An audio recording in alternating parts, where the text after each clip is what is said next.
Good evening, friends. Thank you for joining us on 13 Plus. I'm Mary Coleman. We want to bring in 13 First Alert meteorologist Corey Kowitz for a look at our weather. Corey, we're getting a little bit closer to the weekend, so all eyes are on the forecast these last couple days. Yeah, and I guess it's always interesting. Like, do we want storms? Do we not? I guess it depends on if you have plans. Sure. And if you don't have plans, then yeah, we'd love to have the rain in the area. Yeah. Today was one of those days that if you had plans outside, well, today would have been the day to do it. Good we day for had it. like nothing today. It was a little toastier though. We were heating up a little bit today. Let's see how much hotter those high temperatures were today.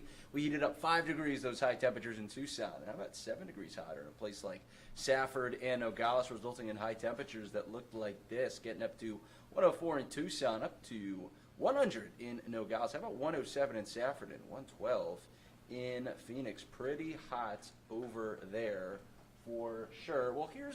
Well, and also, let's now look at the radar. I mean, we have nothing going on. I mean, not only do we have not showers or storms, but we don't really have any cloud cover. And all the storm action is really off to our south of the international border. Well, here's the reason why. We're a little hotter and a little drier because the high pressure is right over us. You can see all that brown. Well, that is drier air, and then all that moisture is more confined to areas to the south. Well, here is why that matters. Well, here's why we heat it up. Heat dome, area of high pressure, that sinking air, when it sinks, it heats up. So not only is it heating us up, but also making us dry. Think about it, that sinking air, you need lift and instability to get storms going, and that's the opposite. High pressure is going to kind of choke that off, and that's what we had today. Hotter and drier, but we're going to see that high, monsoon high shift, and like I said, dry air, high pressure overhead, reducing storms, but then high pressure backs off, right? Not really over that high as much, and then now the flow on the backside of that high pressure now coming from the south and south and east, so that's going to help generate storms,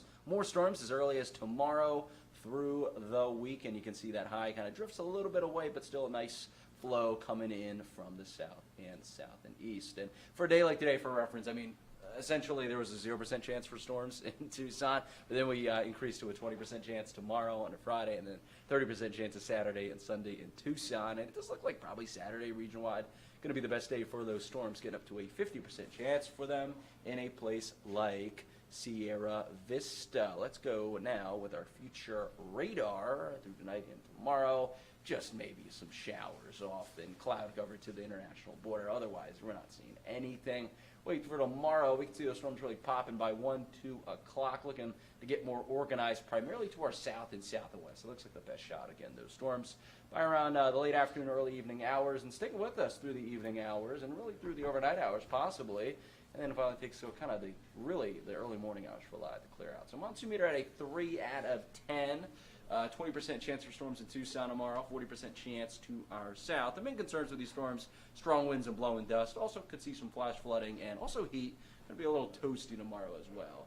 Look at this. Okay, sorry, this is Tombstone. They changed the camera on us, but that's a nice view, though. So, I mean, we'll take that view, but this is the conditions in Tucson at 100 degrees and sunny, and we'll go hour by hour for the rest of your evening, dropping to the 90s by the time you get to 9 o'clock. Nice cool evening in the 90s, huh? 80s by 11 if you're out that late. You might want to stay out that late to feel 80 degrees, but actually probably not. It doesn't really matter. I mean, well, eventually, maybe we'll wait 3 months for the 80s to come. That'll be consistent. But hey, how about consistency in the 7-day? 100 to 105 is the range, and all these days do have a chance for seeing those storms, but none of these days really sticking out, Mary. Kind of starting to get, climatologically speaking, this is by the time we start to see storms kind of ramp down a little bit, but hey, they're still in the forecast for you storm lovers, and that does include me. Perfect. Yes. Thank you so much, Corey. Yeah, right. Well, if you want more of your weather, be sure to join us for 13 News Live at 10. You can catch us at 9 o'clock as well. But as promised, let's jump into our story for this evening. We are talking scammers tonight. Scammers will do whatever they can to get your personal information and your money. With Americans' credit card balances now totaling more than $1 billion, more people are asking for help. National Consumer Investigator Rachel DePompa says more people are seeking help, and that means more scams when it comes to credit repair and that debt relief. I like a visual, so I keep a spreadsheet. I've not historically been great at financial matters, which is why I got into debt. Isabel Patterson I track all of my open accounts. is now an expert at keeping tabs on where every dollar goes. Every open bill that I have. But it didn't start out that way. The way that I struggle with money is just credit cards are not a friend. She learned that after she racked up more than $25,000 in credit card debt.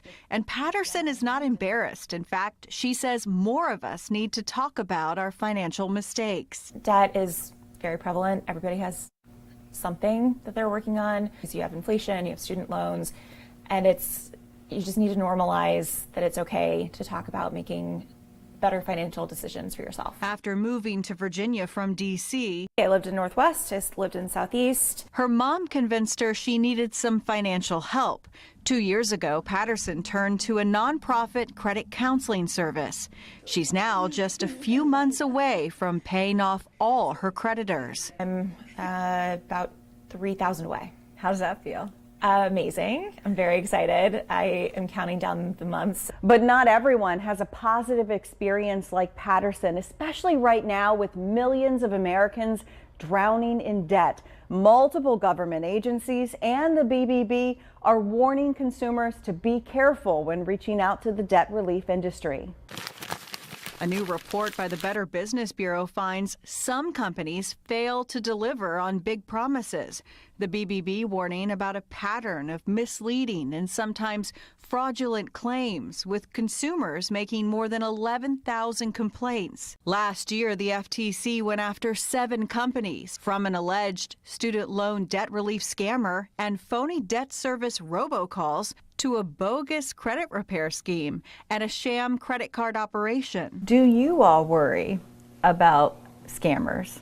Oh, yeah, I get calls all day long from folks that have like, I got a phone call from this agency and they want to help me with my debt. Marla Puckett is a certified credit counselor with Money Management International, the place Isabel Patterson turned to for help. We've had a 45% increase of clients coming to us from this point last year. So it's been a big increase. Our national investigative team analyzed hundreds of cases against debt relief companies and found since 2005, the FTC's banned more than 400 companies and individuals from assisting with any form of debt relief. The data shows nationwide more than 500,000 consumers were affected by those banned companies, the federal government returning more than $41 million in stolen money.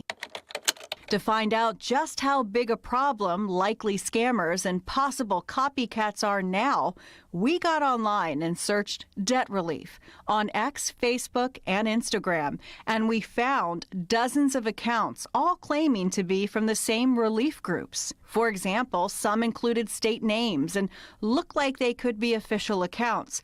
Others use words like professional, government, or USA. Puckett, who works for the nonprofit MMI, says a lot of people filing complaints about the debt relief industry ended up using a for-profit company. They do the dispute, it drops off the credit report.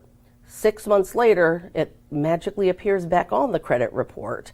And then you're right back where you started with less money in your pocket because you paid this organization to do that for you. She says if a company asks you to stop paying your bills, that's a red flag. You don't have to be delinquent to have, help for your credit cards. If they ask you for a large fee up front, red flag number 2. The payment may seem lower than what you would get from, a credit counseling nonprofit, but their fees are substantially higher. If the debt relief agency reaches out to you, that should be a warning. They've got funding for marketing and telemarketing and to be able to do all this. Ted Rossman, an analyst with Bankrate, also warns about for-profit debt relief companies. I hear those ads too about, hey, do you want to get out of credit card debt for pennies on the dollar? It sounds tempting, but because of the credit score damage, it may not be worth it. He says be careful about groups offering debt relief or debt settlement, asking you to stop paying, hurting your credit, while they try to negotiate with the creditor. The lender doesn't even have to take the offer. They could decline the settlement offer and pursue other payment methods. Like they could sue you, or they could, well, they are going to hurt your credit. They could send you to collections. Get online to look up any debt relief group you are thinking of signing up with and see what people are saying. To make sure you're looking at a legitimate company, watch for typos, very few followers, and non-professional email addresses. For Isabel Patterson, credit counseling was a life changer. How has this helped you? Mentally, it's taken a lot of load off. It's helped me understand my own spending habits, how I can work on those, what my triggers are, how I can avoid getting into more debt. Her credit score is now in the 700s, a personal best. And thanks to spreadsheets, counseling, and sticking positive notes on her wall to keep her going, she now has a clear vision of her debt-free future.